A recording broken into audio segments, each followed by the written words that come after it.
ஒரு பிஸியான சாலையில் ஒரு முதியவர் சாலையை கடக்க சிரமப்படுகிறார். ஒரு சிறுவன் ஓடி வந்து அவர் கையை பிடித்து அழைத்துச் செல்கிறான். இதை பார்க்கும் ஒரு இளைஞன் தான் போட்ட குப்பையை எடுத்து தொட்டியில் போடுகிறான். இதைத் தொடர்ந்து மற்றவர்களும் ஒருவருக்கொருவர் உதவி செய்கிறார்கள்.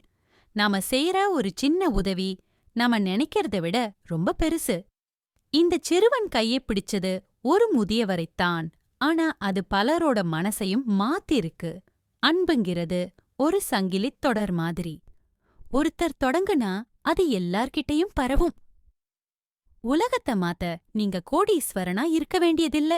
அடுத்தவங்க வலிய புரிஞ்சுக்கிட்டு ஒரு சின்ன புன்னகை செஞ்சாலே போதும்.